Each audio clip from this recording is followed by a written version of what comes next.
Well, Brad, I know it seemed like, the offense got off to a fast start, even though the blocked field goal after the first possession, but you moved it. Then your second one, you go down and drive and score long drives. And then after that, it was certainly tough sledding there. What did Boise do anything different or make some adjustments or anything happen on your guys' end where it just wasn't working quite as well? What can you tell us about that? I think it just wasn't working quite as well. It didn't do anything defensively that we had a game plan for, so it was just a matter of us not executing.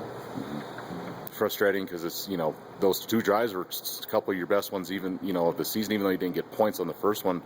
It seems like, the inconsistencies happen. Just how frustrating is that when you got off to the good start like that? Yeah, it's really frustrating because, we started off really strong and then just the 3-and-outs killed us. And then, they were able to capitalize on some of the things and that was extremely frustrating. Kind of heard a little bit too, Brad. You guys got the interception late in the first half and had it in Boise territory and weren't able to get points or even, attempt a field goal. Did that kind of take a little more wind out of the sails going into halftime, or how did you guys feel at that point? Yeah, well, that was, frustrating too, just because, we had big play momentum and then we couldn't capitalize. Brett, I've been asking you, these questions after a lot of games this season. I know this was a year that you guys came in with a lot of high expectations. You guys yourself, your coaches, and the fans. I guess when you kind of look at this as a big picture, what's the message that you take away, and to people who follow you guys, your fans, the team, kind of what's your message to them at this point in the season when things haven't worked out like you hoped they would?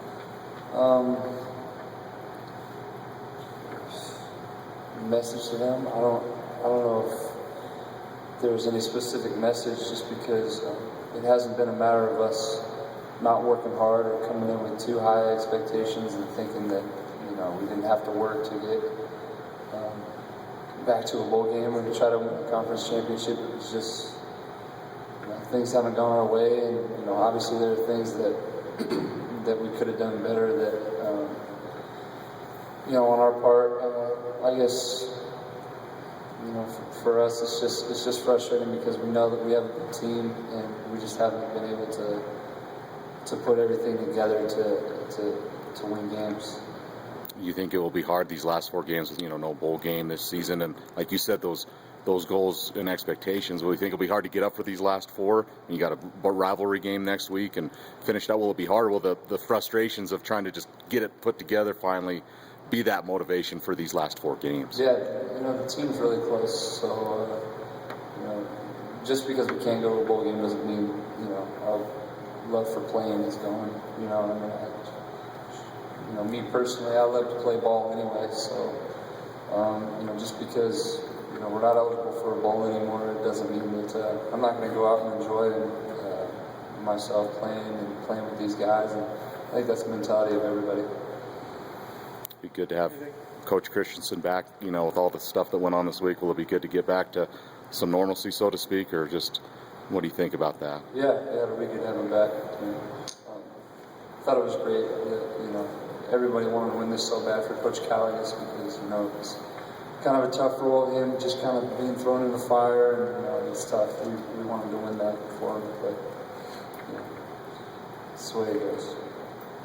What is it about Boise State's defense that makes them so tough? They run a variety of different things, and they just, bottom line is they have really good players.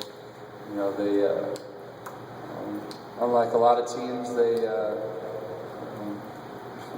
I don't know if it was game film or just natural ability where they're able to sniff some things out, and they knew a few plays that were coming their way, and they were able to do that. So I think just their ability to make plays on defense and overall their athletic ability, that's a BCS defense. Brett, can you talk about the shift of Brandon from running back to receiver? It seems like he had a pretty good game there today, and kind of, do you like throwing to him? You guys seem to have kind of a connection. I know he's played there some before. Yeah, he's just an athlete, so whenever he has the ball, that's a good thing for us. Whether he's playing running back or playing receiver, we like to get the ball in his hands. So, whether that's him at running back or today it was at receiver, that's something that we like doing and are going to continue to do. Anything else for